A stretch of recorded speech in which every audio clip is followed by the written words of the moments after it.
At this juncture, the parent sun began to give birth to another atom. As this expulsion was completed, Uranus was born. The extra force emitted with the explosion threw Neptune out of its cradle or smaller orbit into a more extended one.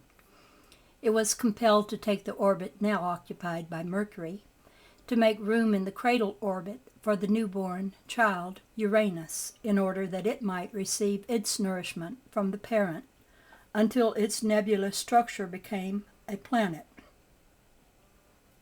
Again, conditions settle down and go well for a long period of time. Neptune, the first child, is growing up and coming nearer to the condition where it can support life. In fact, amoebic forms are appearing in its cloudish, brackish water or inland seas. Then another atom is ready to come forth and Saturn is born. The extra force given out at the time of this expulsion sends Uranus out of the cradle orbit, and it also sends Neptune out of the orbit now occupied by the planet Venus. Neptune was now sufficiently cooled, and its surface developed to a stage where it was able to support life.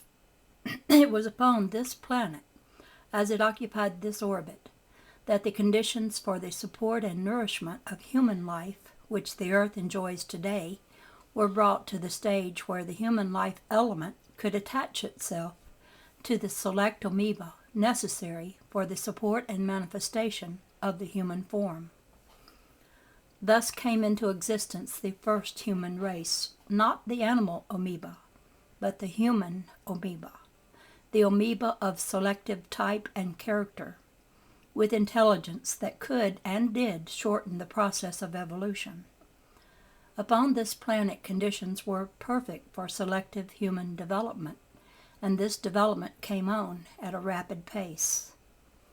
There were no lower animal organisms, thus animal life did not develop.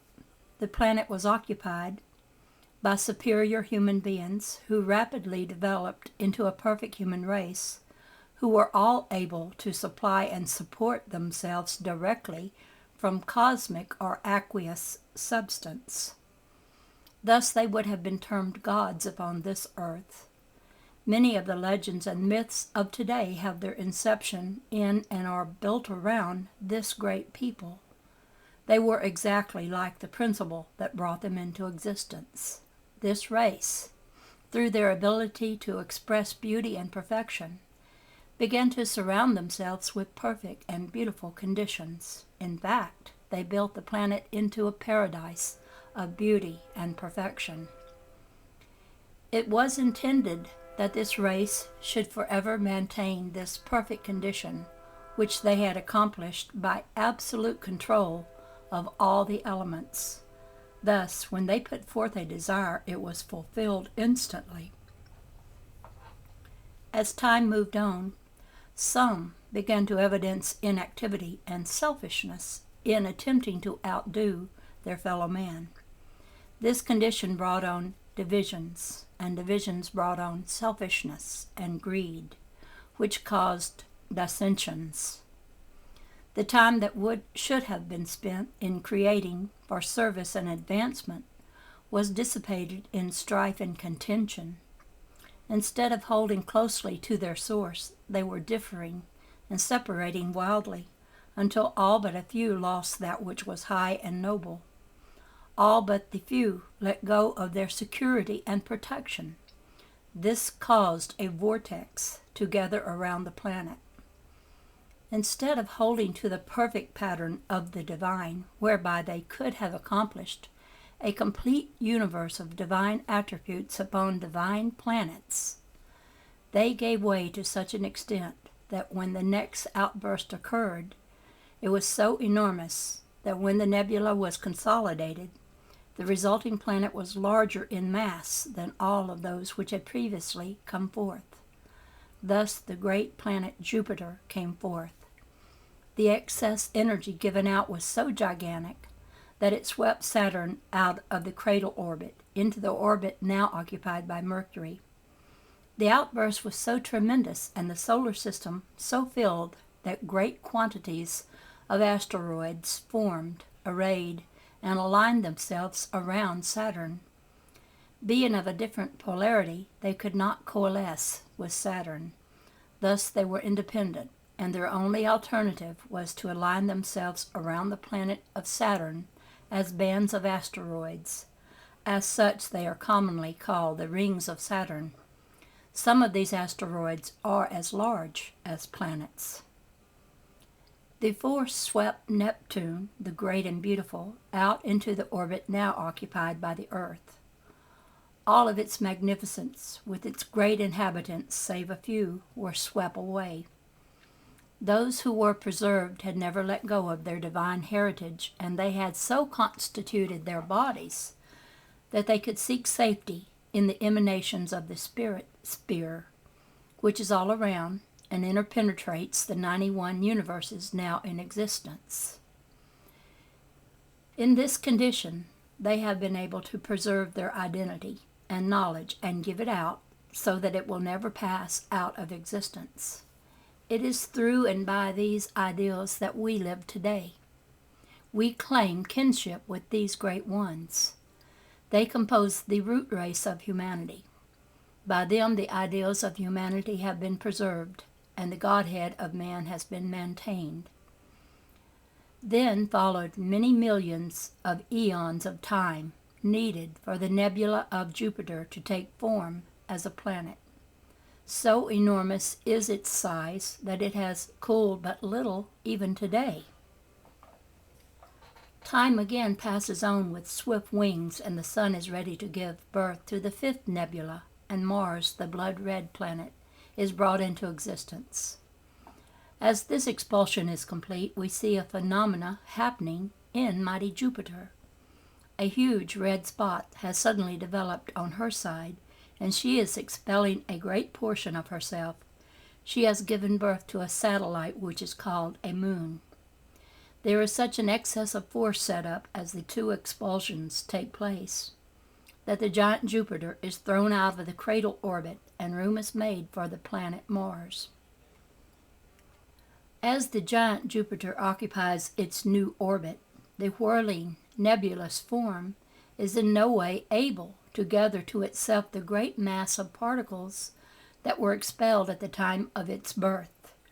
These particles were so far flung that they came within the influence of Neptune, Uranus, Saturn, and Mars, but being of a different polarity, they could not be assimilated by those planets. They became separate asteroids without planetary polarity. Thus they cannot take their place as planets and rotate in order and unison around the central sun. Consequently, they fly into space as vast swarms of meteors, with no rhythm of movement, speeding with fearful velocity to collide with and embed themselves in the surface of other planets, or to be torn to pieces through the impact of collision.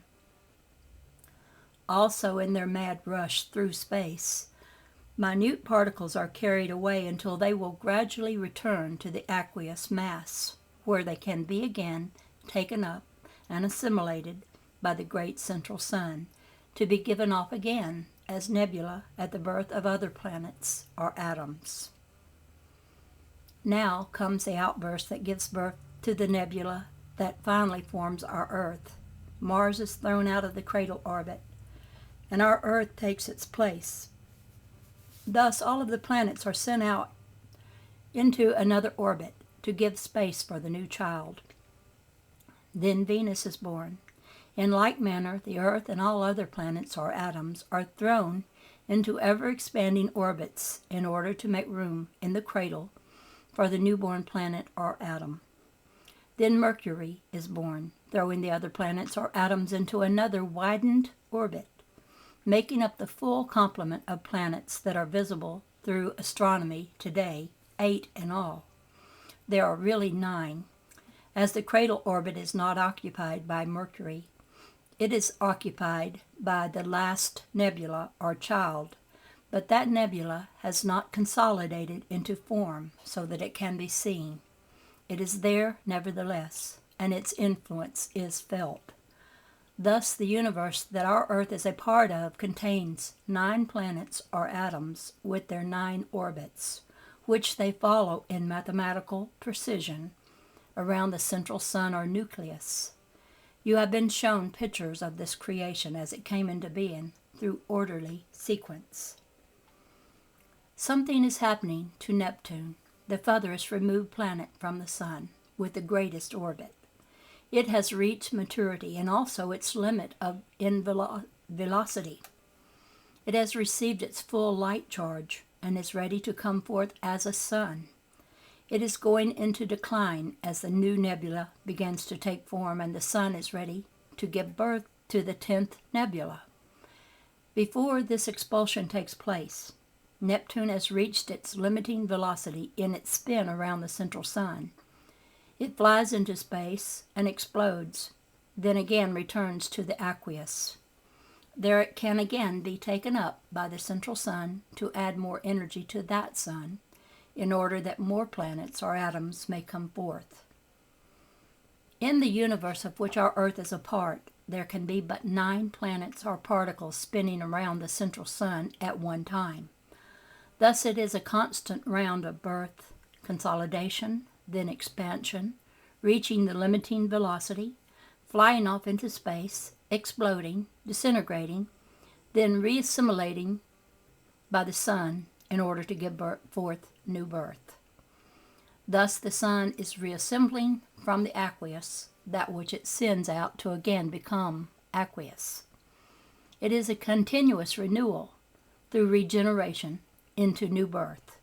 Were it not for this process, the great central sun of the 91 universes, as well as the central suns of the different universes, would have been consumed long ago, and all would have returned to the infinite in which all substance exists.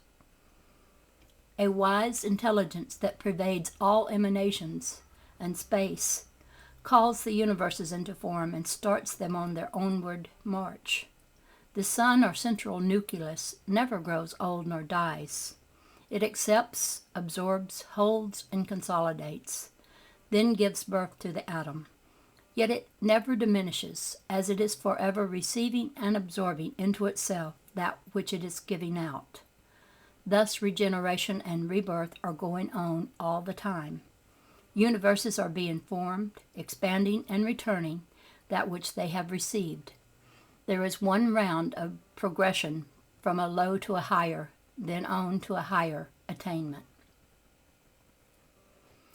The galaxy of 91 universes that our Earth and its galaxy of planets or atoms are one part of is but one galaxy in a still wider flung universe of 91 galaxies that revolve around a still greater central nucleus or sun that has a mass 91,000 times greater than the first galaxy mentioned.